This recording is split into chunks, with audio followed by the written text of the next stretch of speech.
Hello learners, मेरा नाम Prince Rathi है। और जैसे कि हमने पिछली वीडियो में देखा था कि हमने डिसिप्लिन्स का इंट्रोडक्शन देखा था एक पिछली वीडियो में। तो अब हम सबसे पहले ज्योग्राफी डिसिप्लिन से शुरुआत करेंगे, उसकी स्टडी करेंगे।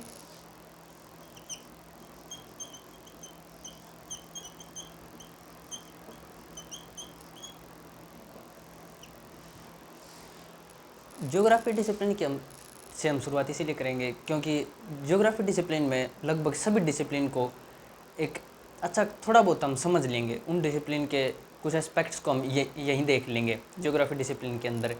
इसलिए सबसे पहले हम ज्योग्राफी से शुरुआत करेंगे। ज्योग्राफी के अंदर हर वो चीज़ आती है जो तुम अपनी आंखों से देखते हो, देख पाते हो। जैसे तुम मान लो कि तुम घर से बाहर निकले और तुमने देखा कि एक रिहायशी इलाके में तुम रहते हो, जिस जहाँ पर सभी लोग रह रहे हैं, एक घर है, सेटलमेंट एक, उसकी स्टडी ज्योग्राफी के अंदर होती है। और तुम रोड को देखो, तुम ट्रांसपोर्ट जो की स्टडी, और डेजर्ट्स की स्टडी, फॉरेस्ट एरिया की स्टडी, उसके अंदर रह रहे इंसेक्ट्स, एनिमल्स, उन सभी की स्टडी, उस अर्थ के एटमॉस्फेयर की स्टडी, सोयल की स्टडी, और प्लेन एरियाज़ की स्टडी, प्लेटूज़ की स्टडी, उनके लैंडफॉर्म्स की स्टडी, माउंटेन्स की स्टडी। घर से बाहर निकलते यही चीज़ें दिखाई देती हैं। ऐसा ज़रूरी नहीं कि सभी को ये चीज़ें दिखाई दें। जैसे जो प्लेटूज एरिया में रहते होंगे उन्हें प्लेटूज दिखाई देंगे, और जो प्लेन एरिया में रहते होंगे उन्हें प्लेन्स दिखाई देंगे। जैसे फ्लैट एरिया, जो हरियाणा, पंजाब, जो नॉर्दर्न गंगा प्लेन में जो रहते हैं उन्हें वही दिखाई देंगे, प्लेन फ्लैट एरिया। लेकिन जो प्लेटूज एरिया में रहते हैं, जैसे डेक्कन का जो पार्ट, हमारा जो इंडियन पेनिनसुला का जो पार्ट है, वो क्या है, प्लेटू ही था वो। और वहाँ के जो रहते होंगे वे प्लेटूस से ज़्यादा वो होंगे कनेक्टेड, कि वो रोज़ देखते हैं कि प्लेटू प्लेटू, उनके लिए वो नॉर्मल हो जाता है। और जो प्लेन एरिया में रहते हैं उनके लिए वो नॉर्मल चीज़ होती है। माउंटेन्स वालों को माउंटेन्स, और ये एक ह्यूमन का नेचर भी है कि वो अपने जो जिस स्थिति में वो रह रहा है, जैसे प्लेन एरिया का इंसान माउंटेन्स की तरफ ज़्यादा अट्रैक्टेड होता है क्योंकि उसे लगता है कि माउंटेन्स की ज़िंदगी जो है बड़ी अच्छी होती होगी। लेकिन माउंटेन्स में जो रहते हैं उन्हें लगता है उनकी ज़िंदगी काफ़ी कठिन होती है, इट्स वेरी डिफ़िकल्ट। लेकिन हर ये एक दूसरे चीज़ों को जानने की जो इच्छा होती है, और उनका जो दूर से हमें लगता है कि ये बड़ी अच्छी चीज़ें होंगी, और हम उन्हें महसूस करने की कोशिश करते हैं। तो ऐसे ही ज्योग्राफी का डिसिप्लिन भी है, वो इन माउंटेन्स की स्टडी, उनमें होने वाली अलग अलग क्रॉप्स की, प्लांट्स की स्टडी ज्योग्राफी के अंदर की जाती है। इसमें कंप्लीटली अर्थ आ गई। ज्योग्राफी का अर्थ ही है कि जियो मीन्स होता है अर्थ, और ग्राफी मीन्स स्टडी। किसी भी अर्थ की एक बारीकी से स्टडी करना ज्योग्राफी है। इसमें हम देखते हैं कि अर्थ है, अर्थ लेकिन एक सोलर सिस्टम का पार्ट है। जैसे हमारा सन, और इसके चारों ओर चक्कर लगा रहे हमारे प्लैनेट्स, ये सारे सोलर सिस्टम का पार्ट है। लेकिन हमारा सोलर सिस्टम भी तो एक गैलेक्सी का पार्ट है, और एक गैलेक्सी एक क्लस्टर्स ऑफ गैलेक्सीज का पार्ट है। जैसे हमारी मिल्की वे गैलेक्सी है, उस जो गैलेक्सीज होती हैं वो क्लस्टर्स में होती हैं। जैसे 3-4 गैलेक्सीज हो गई, साथ में 4-5 गैलेक्सीज हो, उसके बाद एक अच्छा खासा स्पेस आता है, ब्लैंक स्पेस। ये ग्रेविटी डिफरेंशिएशन की वजह से हुआ है, क्लस्टर्स ऑफ गैलेक्सीज। और ये यूनिवर्स के अंदर है, और ये जो सभी चीज़ें हो रही हैं ये एक यूनिवर्स के अंदर हो रही हैं। एक हमारा पार्ट है यूनिवर्स। अब एक यूनिवर्स है या मल्टीवर्स है, अब इसकी तो कोई एविडेंस नहीं है हमारे पास। यूनिवर्स वो हलवा है जिसे आज तक कोई नहीं समझ पाया। आज तक भी यूनिवर्स को कोई नहीं समझ पाया है कि वो असल में कैसा है और वो कैसे बिहेव करता है, कैसे डिफरेंट डिफरेंट पार्टिकल्स उसमें बिहेव करते हैं। यहाँ तक कि क्वांटम मैकेनिक्स है वो तो कहती है कि सिर्फ प्रिडिक्शंस किए जा सकते हैं यूनिवर्स के बारे में, कोई भी हकीकत नहीं बता सकता कि अगला स्टेप क्या होगा। एक डिसिप्लिन को स्टडी करना, उसका असली मायने में अर्थ है कि तुम पास्ट को समझ सको और उसके बाद प्रेजेंट को समझ सको और अंदाज़ा लगा सको कि फ्यूचर में क्या होगा। एक डिसिप्लिन की स्टडी इसी बेसिस पे की जाती है। और हम सबसे, क्योंकि अर्थ एक यूनिवर्स का पार्ट है, तो हम पहले देखते हैं कि यूनिवर्स कैसे फॉर्म हुआ, और उसके बाद देखेंगे कि गैलेक्सीज कैसे फॉर्म हुई, और उसके बाद देखेंगे कि सन कैसे फॉर्म हुआ, उसमें सोलर सिस्टम में हमारी अर्थ कैसे फॉर्म हुई, और डिफरेंट डिफरेंट प्लैनेट्स की थोड़ी बहुत देखेंगे कि वो कैसे फॉर्म हुए हैं। इससे हमें बेसिक आइडिया हो जाएगा कि हम जिसकी स्टडी करने वाले हैं वो असल में उसकी स्थिति यूनिवर्स में क्या है। तो हम शुरुआत करते हैं यूनिवर्स से।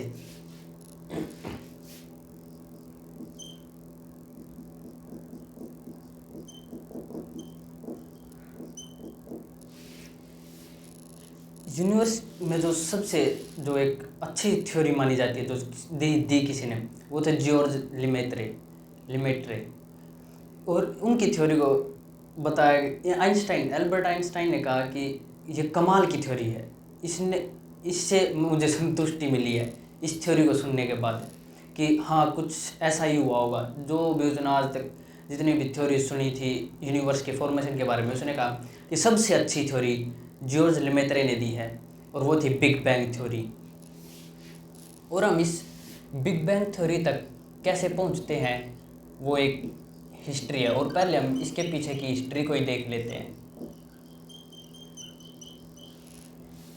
सबसे पहले जो थ्योरी चलती थी कि यूनिवर्स कैसे बना और इसकी फॉर्मेशन किसने की, तो रिलीजियंस ने कुछ ऐसा मान लिया कि जो भगवान है, जो गॉड हैं, उन्होंने इसकी फॉर्मेशन की है। जैसे हिंदू धर्म में चलता है, हिंदू धर्म में मानते हैं कि जो गॉड है, जो ब्रह्मा है, उन्होंने अर्थ की फॉर्मेशन की है, यूनिवर्स की फॉर्मेशन की है। जब गॉड जैसे अर्थ पर उन एक मिथ भी है, एक माना जाता है कि जब अर्थ पर पाप बढ़ जाता है तो जो ब्रह्मा है, गॉड हैं, वो इसे ख़त्म कर देते हैं, इस पूरे यूनिवर्स को ख़त्म कर देंगे और दोबारा से एक दूसरे नए सिरे से इसकी शुरुआत करेंगे। जैसे फॉर्मेशन वही क्या हुआ कि जो ब्रह्मा हैं, गॉड हैं, वो इसे कंस्ट्रक्ट, या हम कह सकते हैं कि फॉर्मेशन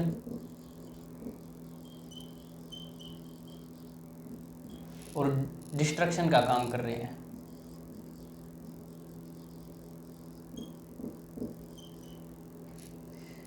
ऐसे ही चाइनीज़ में भी एक कहानी चलती है, मिथोलॉजी, जो करेक्टर है वहाँ का वो है पेंगू।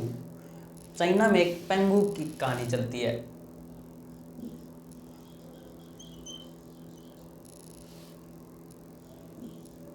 उनका मानना है कि जो यूनिवर्स में शुरुआत में जो खाली स्पेस था उसमें एक एग था, यानी कि एक अंडा बीच में, उस अंडे से पेंगू नाम का एक गॉड कह सकते हैं हम कि गॉड निकला, और वो 18,000 सालों तक बड़ा होता रहा। वो इतना बड़ा हो गया कि उसने यूनिवर्स, जो जैसे हमारे स्टार्स हैं, गैलेक्सीज हैं, जो हेवनली बॉडीज़ हैं, जो भी हैं, वे डिस्टेंस में ऊपर चली गई। जो हेवियर पार्टिकल्स थे वो सेटल डाउन हो गए, और जो प्योर एलिमेंट्स थे जो लाइटर वेट के थे वे ऊपर आ गए। उन्होंने इन्हें यांग कहा, जो प्योर पार्टिकल्स थे, प्योर पार्टिकल्स या फिर लाइटर पार्टिकल्स।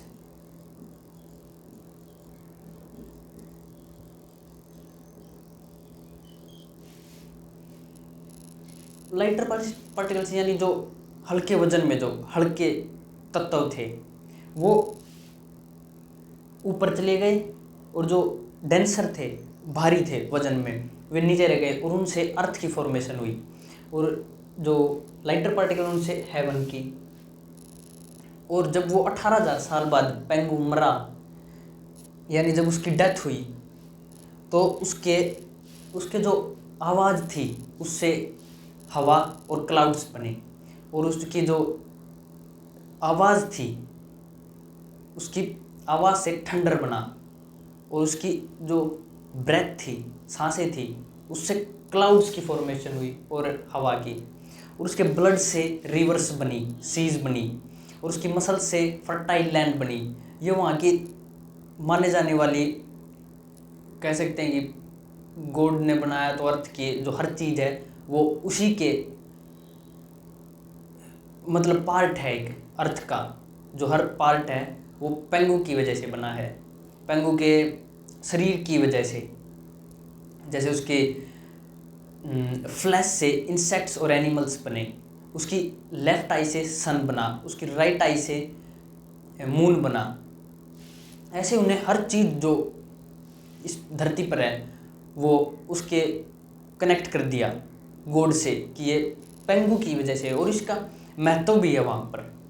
पेंगु नाम के जो फिगर है, या हम कह सकते हैं गॉड है, जो चाइना में काफ़ी प्रसिद्ध है, वहाँ के बच्चों को भी इसे समझाया जाता है, ये कहानी सुनाई जाती है। और इसके कल्चर में भी हम जो फेस्टिवल्स होते हैं वहाँ भी देखते हैं कि इसका महत्व है।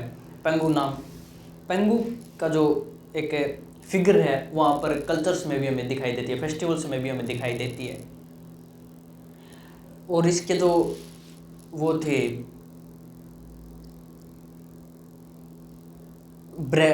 ढाडी, ढाडी से, इसकी ढाडी से हेवन बना, स्टार्स बने, गैलेक्सीज बनी, गैलेक्सी बनी, मिल्की वे गैलेक्सी। ये थी चाइना से रिलेटेड स्टोरी।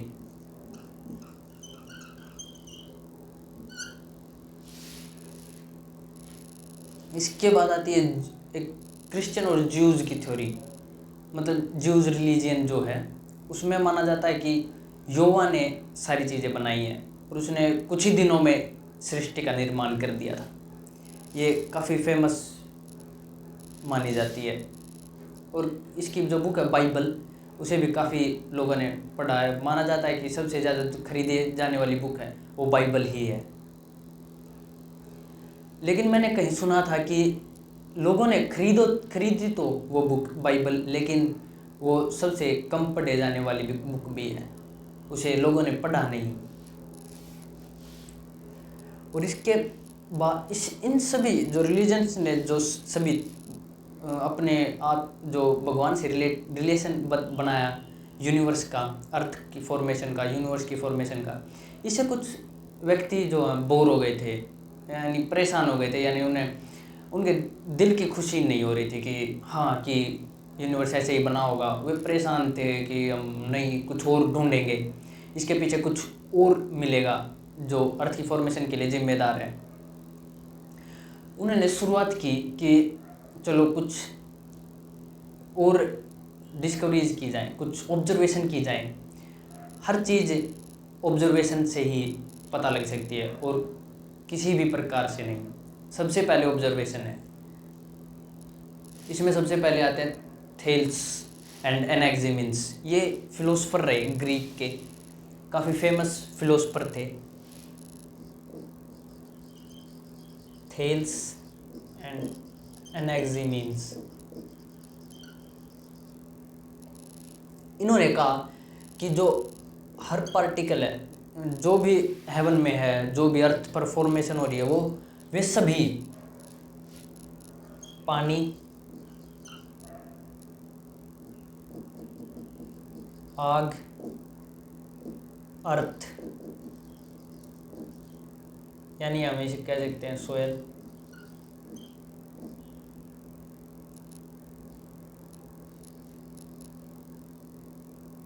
और हवा, विंड।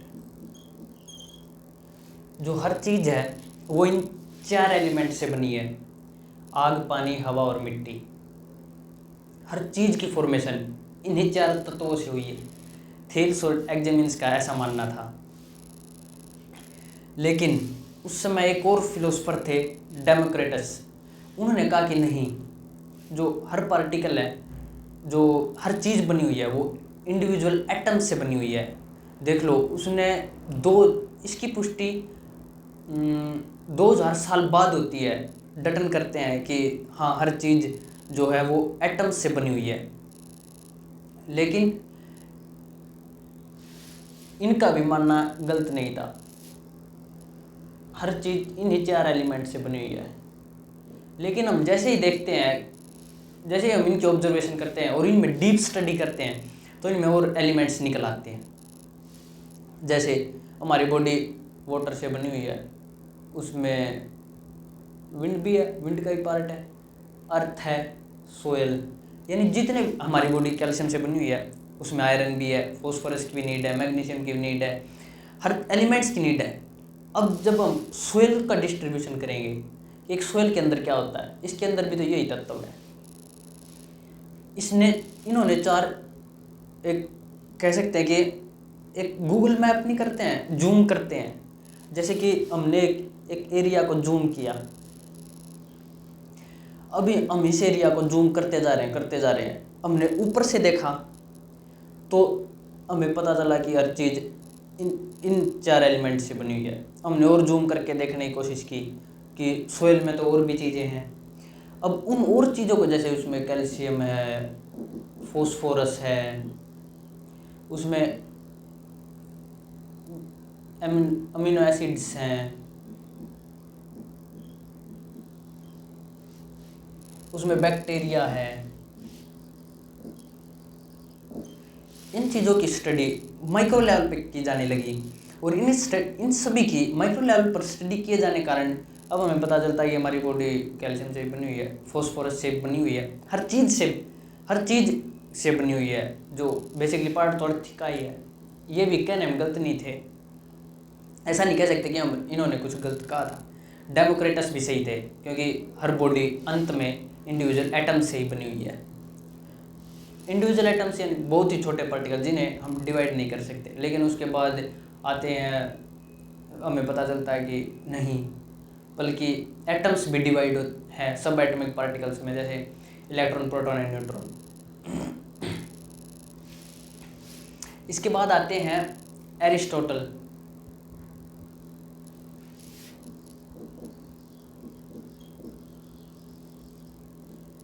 एरिस्टोटल कहते हैं कि जो हेवनली बॉडीज़ हैं, वो एक और एलिमेंट इसमें बेसिकली वे जोड़ देते हैं, दैट इज ईथर। इसकी बात एल्बर्ट आइंस्टाइन भी करते हैं अपनी जो थ्योरी देते हुए, उसमें इसकी ईथर की बात करते हैं कि हर जो यूनिवर्स जो है, जो स्पेस है, उसमें ईथर फैला हुआ है। लेकिन एरिस्टोटल का एक कंसेप्ट अलग था। एरिस्टोटल कहते हैं कि जो हेवनली बॉडीज़ हैं, जैसे स्टार्स हैं, वे ईथर के बने हुए हैं, और जो ईथर है वही उनके, जो पहले से माना जाता था कि जो हर जो बॉडी है, हेवनली बॉडी है, स्टार्स हैं, वो ये मान लो अर्थ है। अर्थ के चारों ओर सर्कुलर रोटेशन ले रहे हैं, सर्कुलर रोटेशन कर रहे हैं, सर्कुलर रोटेशन। लेकिन ऐसा नहीं है कि वो अर्थ का रोटेशन करें, लेकिन उस समय माना जाता था ये। और इसका कारण, क्योंकि ये परफेक्ट सर्कल में, ऐसा माना जाता है कि ये परफेक्ट सर्कल में रोटेशन कर रहे हैं, इसलिए इसके पीछे का कारण ईथर है। ईथर की वजह से ही ये परफेक्ट सर्कल में रोटेशन कर रहे हैं। एरिस्टोटल उस समय कुछ जो ट्रैवलर्स होते थे, जो ट्रैवल करते थे एक जगह से दूसरी जगह, क्योंकि ट्रेड उस समय भी होता था, तो एरिस्टोटल का मान जो जीवन काल है वो था 385 से मेरे हिसाब से 324 या 5 के आसपास का BC।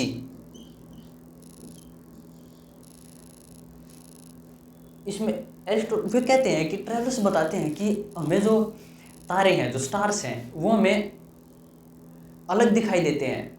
जैसे वो हमें और भी नज़र आते हैं। जैसे मान लो कि हम मान लें कि अर्थ फ्लैट है, उसमें माना ही जाता था कि अर्थ फ्लैट है। जैसे कोई इंसान यहाँ खड़ा है, जब वो तारे देखेगा तो उसे जितने भी ये तारे हैं उसे ये कहीं भी चला जाए, ये अर्थ की इस पोजीशन पर चला जाए या अर्थ की वो इस पोजीशन पर चला जाए, उसे सभी स्टार्स एक जैसे ही नज़र आएंगे। यानी वो हर स्टार्स को देख पाएगा। वो यहाँ पर कहीं भी जाए, इसके हिसाब से पोजीशन थोड़ी बहुत चेंज हो सकती है, लेकिन स्टार्स सभी नज़र आएंगे। लेकिन जो ट्रेवलर्स ने कुछ बताया कि हमें जो स्टार्स हैं वो और भी नज़र आते हैं इनके अलावा। तो एरिस्टोटल ने कहा कि अर्थ जो है वो स्फीयर है, एक स्फेरिकल शेप की है। यानी कि जैसे ये अर्थ हुई, अब मान लो कि कोई इंसान यहाँ खड़ा है और ये स्टार्स हैं यहाँ और यहाँ भी हैं। अब जो वो ट्रेड करने के लिए, मान लो वो इस यहाँ तक आ गया, कोई इंसान है ट्रेड के लिए, जब वो इन स्टार्स को देखेगा तो क्या उसे ये नहीं होगा कि ये स्टार्स वो पैटर्न्स देखते थे कि स्टार्स पैटर्न्स बनाते हैं। वो बहुत सारे एनिमल्स के पैटर्न्स बनाते थे उसमें स्टार्स को देखकर। जैसे जब वो अब इनको देखेगा तो ये अलग पैटर्न्स बनाएंगे और वो इन्हें नोट करेंगे इन पैटर्न्स को। जब एरिस्टोटल को ये बताया गया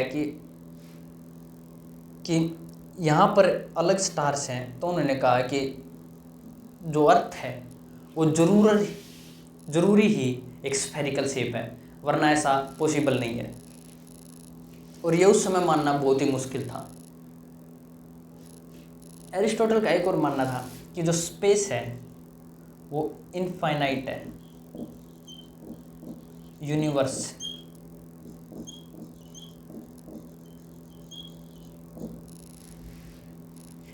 है जो वो इनफाइनाइट है। इसका मतलब क्या हुआ? इसका मतलब हुआ कि जो यूनिवर्स है उसमें ना तो कोई चेंजेस हो रहे, यानी ना तो वो फैल रहा है ना वो सिकुड़ रहा है, वो वैसा ही है जैसा कि वो पहले था और आगे भी वो वैसा ही रहेगा। जैसे स्टैटिक कह सकते हैं हम, स्टैटिक मतलब स्थिर, वो उसमें कोई भी चेंजेस आगे नहीं आने वाले हैं ना होने वाले हैं। एरिस्टोटल का ये मानना था। लेकिन जॉन फिलिप्स 6th सेंचुरी में इसका ऑपोजिशन करते हैं। वो कहते हैं कि जो टाइम है वो फाइनाइट है यूनिवर्स में। इसका मतलब क्या हुआ? इसका मतलब हुआ कि ये एक इजिप्ट फिलोसफर थे जॉन फिलिप्स। इनका मानना था कि जो यूनिवर्स की है वो एक टाइम पर, फिक्स टाइम पर फॉर्मेशन हुई है, उसके बाद उसमें चेंजेस आए हैं और उसमें आगे भी चेंजेस आते रहेंगे और उसका एक डेफिनेट समय पर ख़त्म भी होगा यूनिवर्स। ये जॉन फिलिप्स का मानना था, जो कि इजिप्ट के रहने वाले थे। और अब समझते हैं कि, और अब हम देखते हैं कि कैसे वो 4th सेंचुरी तक कैसे मानते थे कि अर्थ लगभग कैसी है। इसके सबसे जो एक 150 कॉमन एरा में सीई में क्लोडियस प्टोलेमी थे।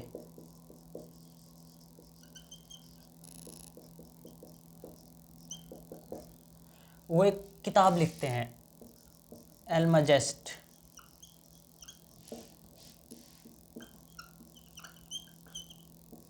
वो इसमें बताते हैं कि जो बेसिकली ये सारी तंत्र मंत्र लगाकर बता देते हैं कि अर्थ जो है वो सेंटर में है।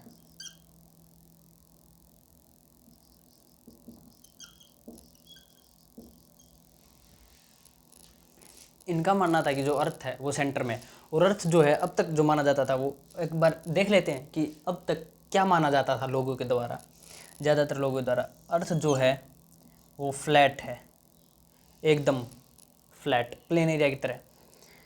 और जो जो जो इसके सर्कल कर रहे हैं वो यूनिवर्स पूरा, इसके अराउंड यूनिवर्स जो है, जितने भी यूनिवर्स में स्टार्स हैं, जितने भी उस समय लोग, टेलीस्कोप तो नहीं था उस समय, इसलिए वो जितने भी अपनी आंखों से देख सकते थे वे देखते थे कि जो हेवनली बॉडीज़ हैं, जितनी भी यूनिवर्स में बॉडीज़ हैं, वो अर्थ के रोटेशन लगाती हैं, किसी भी और चीज़ के नहीं। जैसे ये स्टार्स हैं, ये इसके परफेक्ट सर्कल में वो रोटेट करती है। लेकिन आज हमें पता है कि अर्थ सन के रोटेशन करती है और सन गैलेक्सी में रोटेशन करता है, एक बड़े ब्लैक होल के चारों ओर।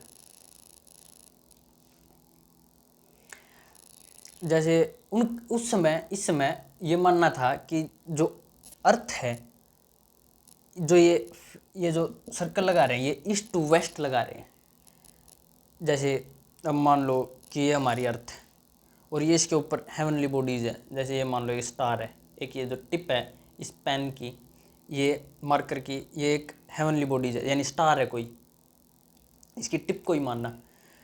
और जब ये हमारी अर्थ वेस्ट टू ईस्ट मूव करती है, जैसे ही वो वेस्ट टू ईस्ट मूव करेगी तो मान लो ये फेस है अर्थ का, और तुम यहाँ पर खड़े होकर देख रहे हो किसी भी स्टार को।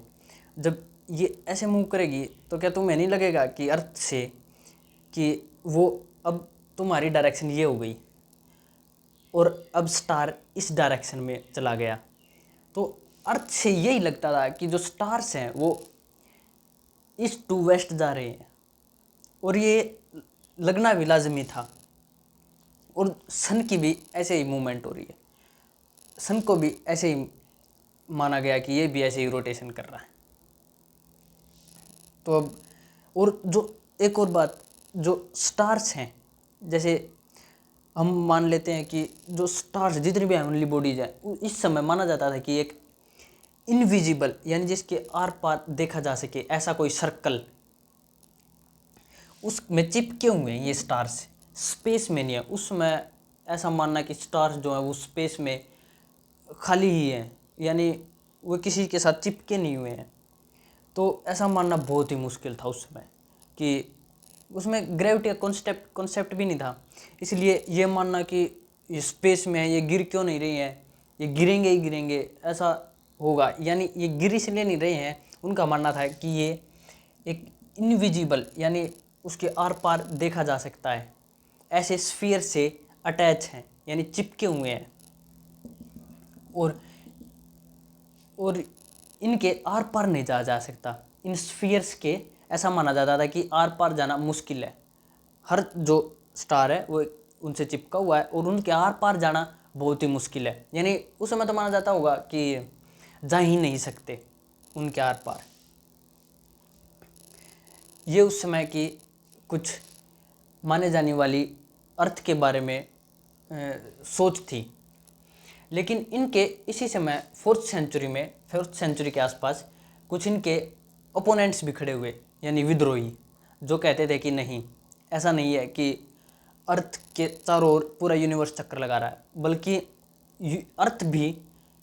अर्थ रोटेट कर रही है। ऐसा मानने वाले थे हेराक्लिड्स, पोंटिकस और आर्यभट्ट। आर्यभट्ट इंडियन एस्ट्रोनॉमर थे, और अल्सीजीजी अल्बरूनी, ये सभी पर्शियन एस्ट्रोनॉमर्स थे। ये इसके कॉन्सेप्ट्स के खिलाफ थे। जो ये तीनों थे, हेराक्लिड्स, अल्सीजीजी, ब्रूनी, आर्यभट्ट थे, और ये अल्सीजीजी और अल्बरूनी, ये मानते थे कि जो स्टार्स की मूवमेंट हो रही है वो अर्थ की मूवमेंट के कारण हो रही है, अर्थ की रोटेशन के कारण हो रही है। और इनका उस समय ये मानना बहुत ही बड़ी बात थी, और हकीकत में ऐसा ही हो रहा था। इन्होंने कहा कि जो अर्थ है वो मूव कर रही है, क्योंकि अर्थ रोटेट कर रही है। जैसे ये अर्थ है जो ये रोटेट कर रही है, इसी की वजह से हमें महसूस हो रहा है कि स्टार्स मूव कर रहे हैं। इनका उस समय इस बात को सिद्ध करना मुश्किल था, लेकिन इन्होंने सोचा सही था कि हकीकत में अर्थ रोटेट कर रही है, स्टार्स वही हैं, और अर्थ की रोटेशन के कारण हमें स्टार्स की मूवमेंट महसूस हो रही है। हमें सिर्फ महसूस हो रही थी वो रोटेशन, बाकी हकीकत में वैसा नहीं हो रहा था।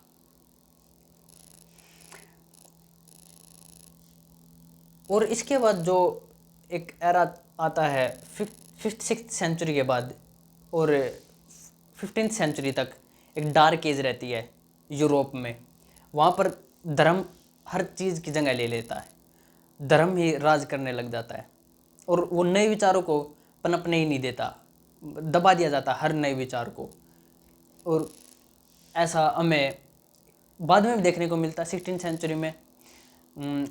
जो कोपरनिकस की जो थ्योरी थी उसे सपोर्ट करते हैं ब्रूनो, उन्हें मार दिया जाता है। गैलीलियो इसके लिए एविडेंस भी देते हैं कि ये थ्योरी ठीक है, लेकिन उन्हें अपने घर में ही कैद कर दिया जाता है और उन्हें बाहर ही नहीं निकलने दिया जाता, और उनके साथ बड़ा दुर्व्यवहार किया जाता है।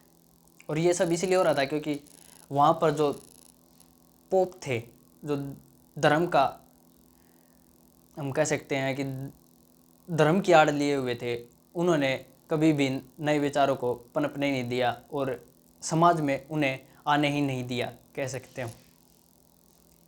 इसी के कारण उस 17th सेंचुरी तक, लगभग 17th सेंचुरी तक यही माना गया कि जो अर्थ जो है वो सेंटर में है। तो इससे पहले भी एक कमाल की थ्योरी दी गई थी कोपरनिकस के द्वारा, निकोलस कोपरनिकस के द्वारा।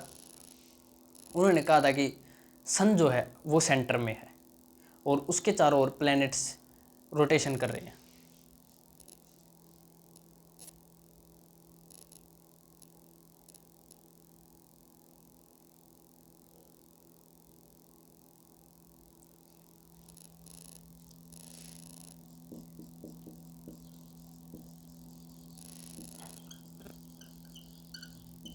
जो निकोलस कोपरनिकस थे उन्होंने अपनी थ्योरी 1545 में दी।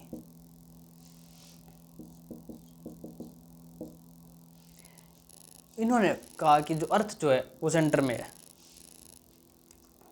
लेकिन उस समय जो इसको सबसे ज़्यादा चुनौती दे रहा था उस समय अर्थ के सेंटर में होने की, वो थी वेरिएशंस।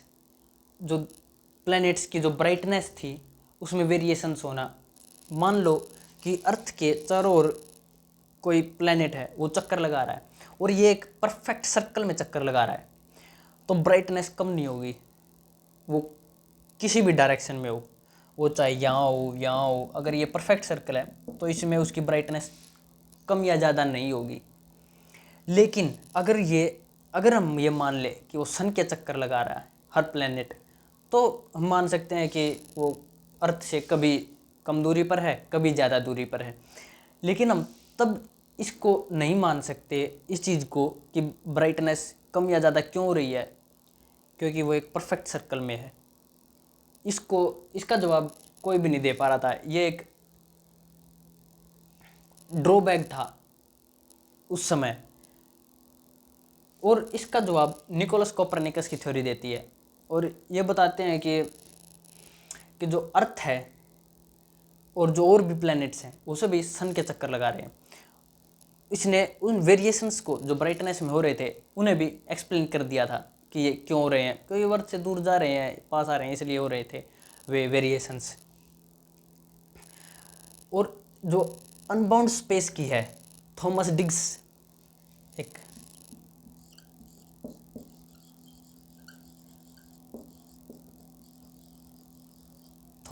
कहते हैं कि जो स्पेस है वो अनबाउंड स्पेस है।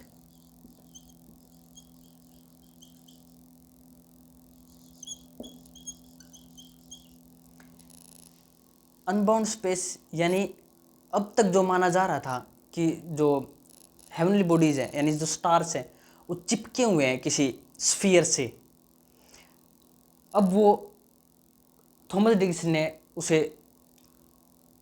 अपोज किया और कहा कि जो स्पेस है वो अनबाउंड है, यानी कि किसी सितारे जो हैं वो किसी भी चीज़ से चिपके हुए नहीं हैं, बल्कि वो स्पेस में फ्रीली मूव कर रहे हैं।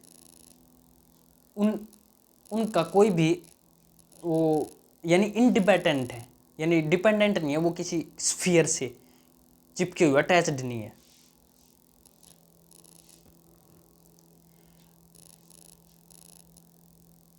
इनकी निकोलस कोपरनिकस जो है वो भी ये मानते थे कि वो ये परफेक्ट सर्कल है और वे किसी स्पेस से चिपके हुए हैं। परफेक्ट सर्कल थॉमस डिकिंसन ने पहली बार किया। और इसके बाद आते हैं हमारे ब्राय नाम के एक एस्ट्रोनॉमर।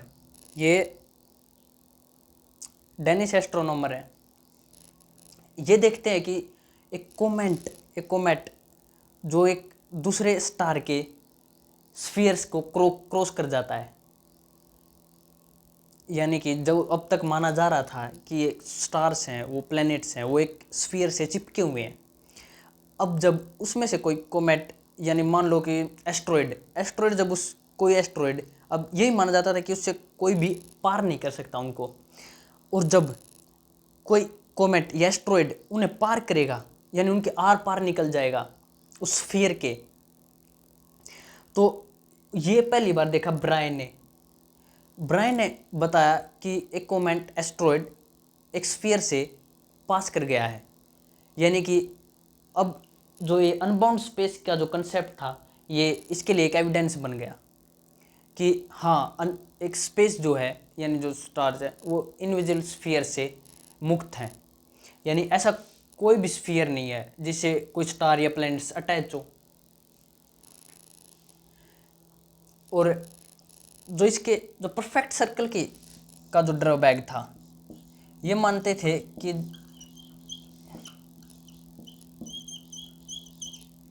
जो प्लैनेट्स और स्टार्स है वो एक परफेक्ट सर्कल में रोटेशन कर रहे हैं, लेकिन इनका अपोजिशन किया केपलर ने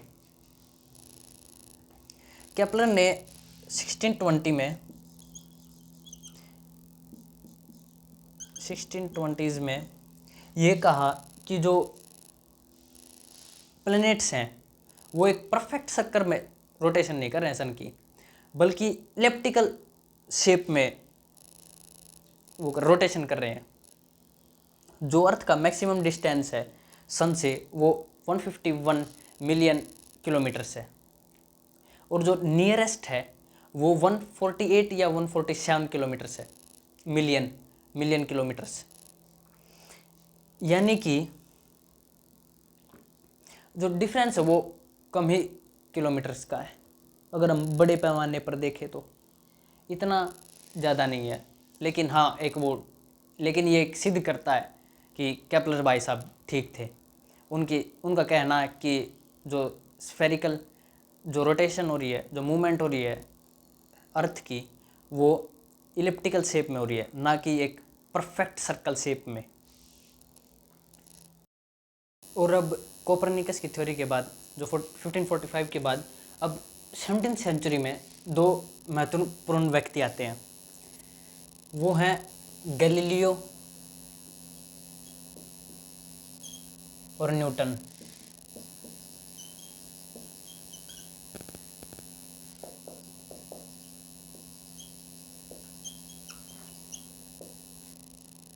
गैलीलियो लगभग 1610 में यानी 1610 में ये बताते हैं कि जो जुपिटर है उसके मून जुपिटर के चक्कर लगा रहे हैं।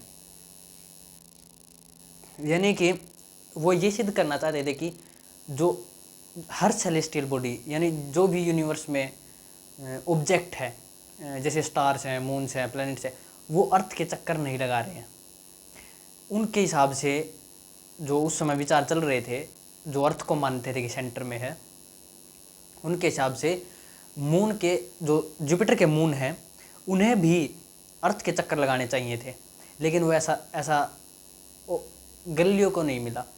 और वो इसे एक एविडेंस की तरह देखने लगे कि हर सेलेस्टियल ऑब्जेक्ट यूनिवर्स का ऑब्जेक्ट अर्थ के चक्कर नहीं लगा रहा।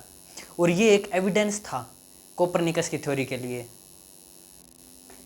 और इसे सपोर्ट करने के लिए दो व्यक्ति, जिसे हमें ब्रूनो थे, ग्लोर्डानो ब्रूनो, उन्हें मार दिया गया धर्म के कुछ व्यक्तियों द्वारा, उनकी हत्या कर दी गई। और गैलीलियो को अपने ही घर में बंदी बना दिया गया, उन्हें बाहर निकलने की इजाज़त नहीं थी। 17वीं सेंचुरी में ही न्यूटन ने ग्रेविटी का कॉन्सेप्ट दिया।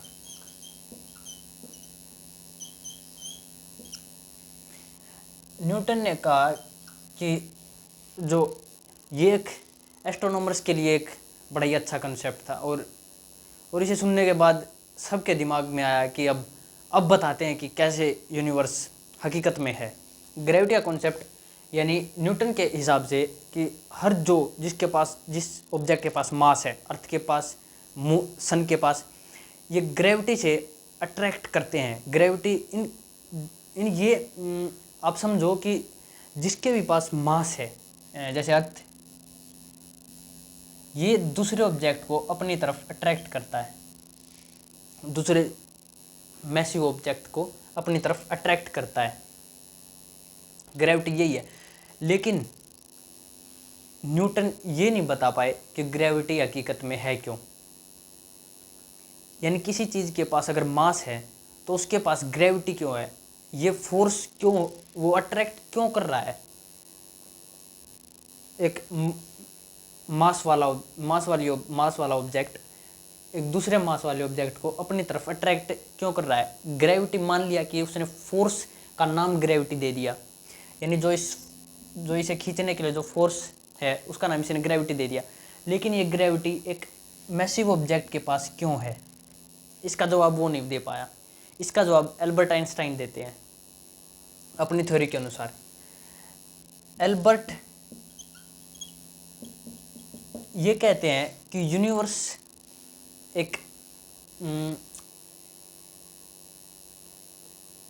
यूनिवर्स जो है वो एक चादर की तरह है। उस पर अगर कोई भी ऑब्जेक्ट, यानी यूनिवर्स फोर्स लगा रहा है, वो मास का उसमें कोई भी रिलेशन नहीं है। यूनिवर्स की वजह से ग्रेविटी है। यूनिवर्स के एक स्पेस जो है उसकी वजह से ग्रेविटी है। लेकिन मास का अफेक्ट तो है ग्रेविटी पर। जैसे मैंने कोई हैवी ऑब्जेक्ट लिया, वो उस बैंड को, यूनिवर्स को कितना बैंड करता है, ये एक जो हैवी ऑब्जेक्ट होगा वो यूनिवर्स को ज़्यादा बैंड करेगा। यूनिवर्स की, यानी हम मान लें कि एक चादर है, वो उसे ज़्यादा बैंड करेगा हैवी ऑब्जेक्ट, और जो हल्का होगा वो कम बैंड कर पाएगा उसे। जैसे कि हम एक सन को लें तो वो एक बड़ा कर्व बनाएगा एक चादर पर जब हम उसे रख देंगे उस पर। लेकिन वहीं जब एक सन को, अर्थ को ले लेते हैं, जब अर्थ एक कर्व बनाएगा तो वो एक थोड़ा सैलो कर्व होगा सन के कंपैरिजन में। ये एक सन यहाँ रखा गया और एक अर्थ यहाँ रखा गया, जो प्लैनेट्स कर्व बनाएंगे। इसने कहा कि ग्रेविटी इसकी बेंडिंग की वजह से है। जैसे ही कोई ऑब्जेक्ट इसके अंदर आएगा, जैसे मान लो कि ये अर्थ है, विनस है, मरकरी है, कोई भी है, प्लैनेट है कोई, प्लैनेट मूव इसलिए कर रहे हैं, यानी ग्रेविटी से इसलिए अट्रैक्ट हो रहे हैं सन की तरफ, क्योंकि जो ये यूनिवर्स की बेंडिंग है, जो ये यूनिवर्स बेंड हुआ यहाँ से, वो इसकी तरफ अट्रैक्ट हो रहे हैं। जब ग्रेड ही इस तरफ है तो ऑब्जेक्ट भी इसी तरफ मूव करेगा। लेकिन अब तुम्हारे दिमाग में आ रहा होगा कि ये इससे टकरा क्यों नहीं जाता। अगर ये इसकी तरफ ही जा रहे हैं तो टकरा क्यों नहीं जाते। जी हाँ, क्योंकि ये इसलिए नहीं टकराते क्योंकि इस पर एक और फोर्स लग रही है, वो है सेंट्रीफ्यूगल फोर्स।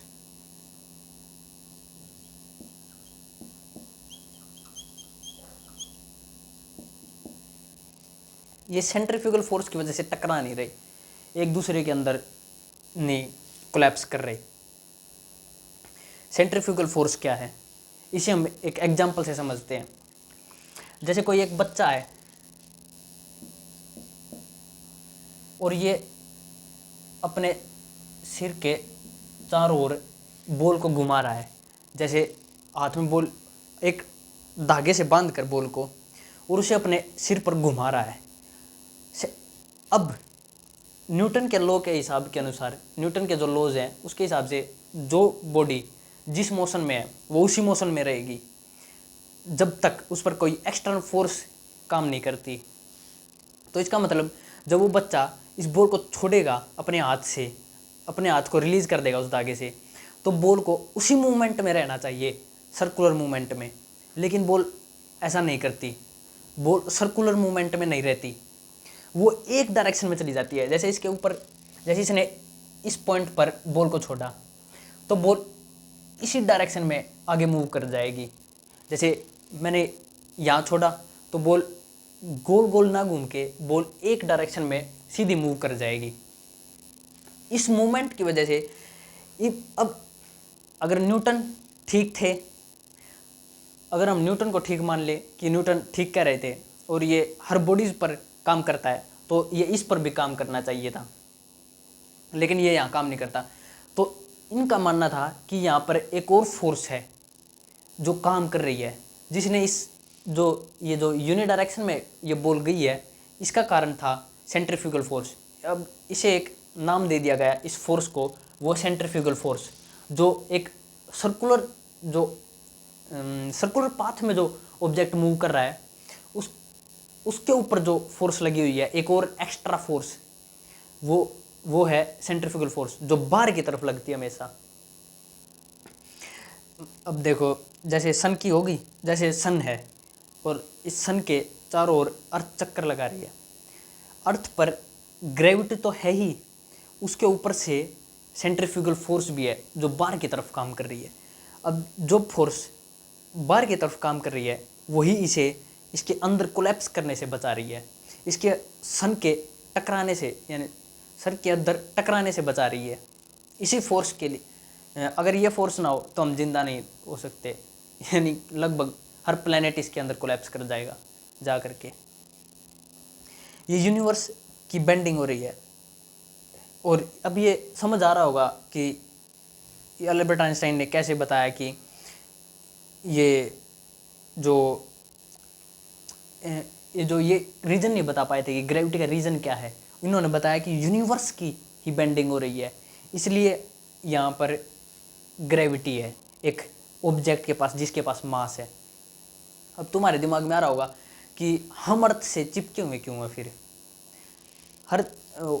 इसको समझेंगे। लेकिन एक बात और, हर ऑब्जेक्ट इसके जो ये बेंडिंग करेगा, अपने चारों तरफ बेंडिंग करेगा। जैसे एक चादर ली, उसके अंदर रखी तो वो चारों तरफ बेंडिंग करेगी। ये मैं एक टू डायमेंशनल ऑब्जेक्ट हो गया, इसलिए ये अच्छे से अब हम इसको बाहर से नहीं देख सकते, मैं अब ऐसे कैसे दिखाऊं, लेकिन वो चारों तरफ बेंडिंग होगी उसके, और उसके ऑब्जेक्ट जो हैं वो उसके चारों तरफ उस बेंडिंग में ही चारों तरफ घूमेंगे। अब तुम, हाँ, एक हम जिस प्रश्न पर थे कि हम अर्थ से क्यों चिपके हुए हैं। मान लो कि एक सूज बॉक्स है, एक एग्जांपल से समझो कि एक सूज बॉक्स है, सूज बॉक्स में एक डब्बा, उसमें एक ग्रिड पैटर्न, मान लो कि एक ग्रिड पैटर्न है। ग्रिड पैटर्न कैसा होता है, जैसे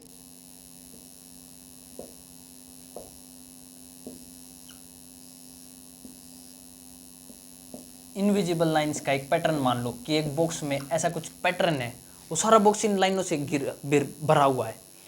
अब मान लो एक मार्बल को, यानी कंचे को इसके अंदर बॉक्स में छोड़ा। अब तुम कहोगे छोड़ेंगे क्या, वो तो नीचे ही टकरा जाएगा जाके। लेकिन मान लो कि वो हवा में तैर रहा है, मान लो कि वो हवा में तैर रहा है, मानने में क्या जाता है। मान लो एक यहाँ पर एक मार्बल डाला गया और वो यहाँ पर तैर रहा बॉक्स के अंदर, ये हमारा बॉक्स है पूरा। तो अब ये जो ग्रिड पैटर्न है ये चेंज होगा, यहां देख लो,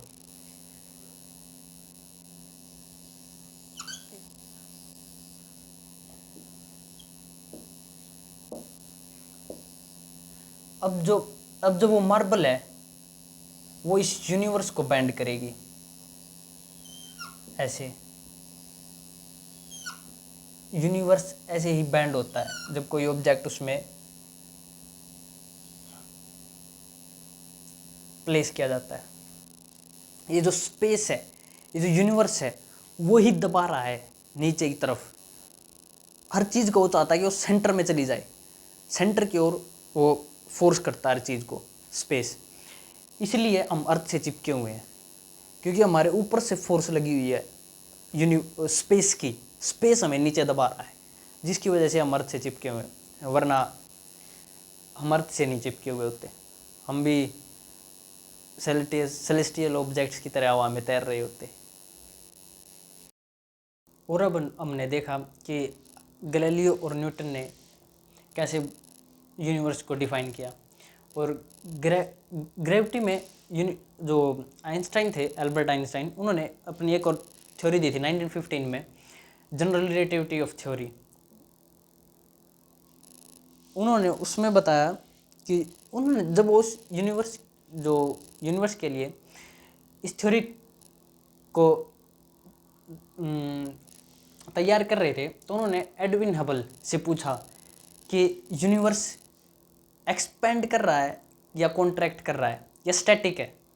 तो एडविन हबल ने कहा कि जो यूनिवर्स है वो स्टैटिक है, ना वो एक्सपेंड कर रहा है ना वो कॉन्ट्रैक्ट कर रहा है, वो स्टैटिक है।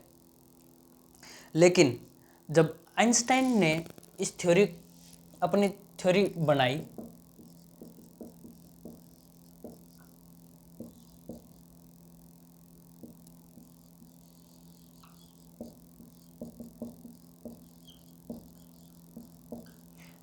जनरल रिलेटिविटी ऑफ थ्योरी दी, तो उसमें जो यूनिवर्स है उसकी थ्योरी के हिसाब से कॉन्ट्रैक्ट कर रहा था, जो कि एल्बर्ट आइंस्टाइन के हिसाब से भी यूनिवर्स कॉन्ट्रैक्ट नहीं कर सकता था, क्योंकि सारे नियम ही गड़बड़ हो जाएंगे। तो आइंस्टाइन उसके लिए कॉस्मोलॉजिकल कांस्टेंट का यूज करते हैं अपनी थ्योरी में।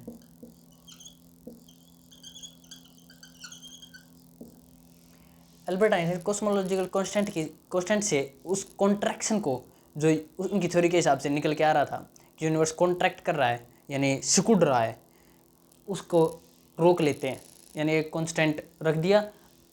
अब उसकी वजह से, उस नंबर की वजह से अब यूनिवर्स कॉन्ट्रैक्ट नहीं कर रहा है, वो स्टैटिक है। लेकिन एडविन हबल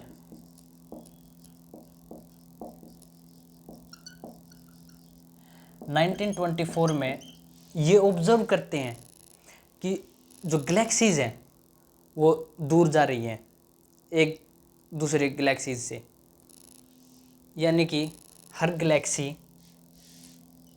एक दूसरी गैलेक्सी से दूर जा रही है, यानी डिस्टेंस इंक्रीज होता जा रहा है, यानी इनके बीच में जो स्पेस है वो इंक्रीज होता जा रहा है। और जब इन्होंने देखा तो इनके अनुसार अगर मान लो कि यूनिवर्स एक्सपेंड भी कर रहा है, तो उसमें कुछ इनके हिसाब से, जो अगर इनकी माने तो ऐसा था कि यूनिवर्स ऐसा होना चाहिए कि कुछ गैलेक्सीज हमारी गैलेक्सीज के पास आ रही हैं, कुछ दूर जा रही हैं, यानी एक रेड शिफ्ट की जो वो है, रेड शिफ्ट थ्योरी, यानी कि जब भी कोई गैलेक्सी हमसे दूर जाती है तो उसका जो वहाँ से लाइट आती है तो वो रेड कलर की होती है, और जब कोई गैलेक्सी पास आती है तो वो ब्लू कलर की नज़र आती है हमें। तो जब हर गैलेक्सीज को आसपास ऑब्जर्व किया गया तो ऐसा महसूस किया गया कि हर गैलेक्सी हमारी गैलेक्सी से दूर जा रही है।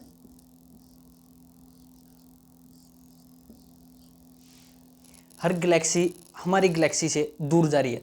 तो अब इससे एक इल्यूजन पैदा होता है, एक भ्रम पैदा होता है कि हमारी जो गैलेक्सी है वो सेंटर में है। लेकिन ये बहुत जल्द समझ आ गया कि जो गैलेक्सीज हैं वो, हमारी जो गैलेक्सी है वो सेंटर में नहीं है। जैसे जो इनके बीच में जो स्पेस है वो इंक्रीज हो रहा है, ना कि गैलेक्सीज मूव कर रही हैं। जैसे ये कोई बैलून है, एक गैलेक्सी यहाँ पर है, एक गैलेक्सी यहाँ पर है, एक गैलेक्सी यहाँ पर है। और जब इसे फुला, ये मान लो कि सिकुड़ा हुआ है, इसमें गैलेक्सीज हैं और इसके फूलने की क्षमता है अभी इसमें और ज़्यादा फूलने की। जब ये बलून फूलेगा तो इसका स्पेस जो है वो एक्सपेंड होगा और उस स्पेस की एक्सपेंड की वजह से गैलेक्सीज एक दूसरे से दूर चली जाएंगी। यानी कि जब जो ये गैलेक्सी है, जब ये एक्सपेंड होगा तो इसके हर आसपास वाली गैलेक्सीज दूर चली जाएंगी, इससे दूर मूव कर जाएंगी। ये थी इनकी रेड शिफ्ट थ्योरी कि उन्होंने ऑब्जर्व किया कि रेड शिफ्ट हो रहा है हर गैलेक्सीज में। तो इससे पता चला कि जो यूनिवर्स है वो एक्सपेंड कर रहा है। 1920 तक ये माना जाता था कि जो गैलेक्सीज है 1920 तक, ये 1924 में ऑब्जर्वेशन हुई है ये सारी, 1920 तक ये माना जाता था कि जो गैलेक्सीज वो एक ही है, वो मिल्की वे गैलेक्सी, कोई दूसरी गैलेक्सी नहीं है। लेकिन 1920 में एडविन हबल ने एक ऑब्जर्वेशन की कि जो रोशनी आ रही है दूसरी गैलेक्सी से, किसी स्टार की रोशनी एक नेबुला से, एक क्लाउड से, यानी मान लो कि एक क्लाउड है और उसके अंदर से एक रोशनी आ रही है किसी स्टार की, वो इतनी दूर से आ रही है कि वो हमारी गैलेक्सी की नहीं हो सकती। और ये इस ऑब्जर्वेशन ने रातों रात यूनिवर्स को बहुत बड़ा कर दिया, इतना बड़ा कि हम उसका अनुमान ही नहीं लगा सकते कि यूनिवर्स हकीकत में कितना बड़ा है। और फिर ये गैलेक्सीज की थ्योरी की एक्सपेंड हो रहा है कि इन सब की जो एडविन हबल है, इन्होंने 1929 में इस रिपोर्ट को रिलीज़ किया था, अपनी ऑब्जर्वेशंस को रिलीज़ किया था। और 1933 में आइंस्टाइन ने अपनी इस थ्योरी के कॉस्मोलॉजिकल कांस्टेंट को अपनी थ्योरी से हटा दिया था, इसकी वजह से कि अर्थ एक्सपेंड कर रही है। और उनकी जो थ्योरी थी, जो कॉस्मोलॉजिकल कांस्टेंट लेकर के आए थे, वो एक कॉन्ट्रैक्शन की वजह से थे, उसे रोकने के लिए था। तो इससे उनकी थ्योरी ही थोड़ी गड़बड़ होगी। लेकिन जो आइंस्टाइन की थ्योरी थी, उससे जो हमें ऑब्जर्वेशन मिलती हैं, जो उनकी रिलेटिविटी थ्योरी की वो इक्वेशंस थी, उन्हें सॉल्व करने के बाद हमें पता चलता है कि वो एक ब्लैक होल को भी बताते हैं कि यूनिवर्स में एक ब्लैक होल भी होगा। लेकिन उस समय तक ऐसा कोई डिस्कवरी नहीं हुई थी कि हकीकत में कोई ब्लैक होल भी है। लेकिन वो 1960 के आसपास ऐसा पता लगता है कि हाँ, हकीकत में एक ब्लैक होल भी है और हर गैलेक्सी के सेंटर में एक ब्लैक होल है।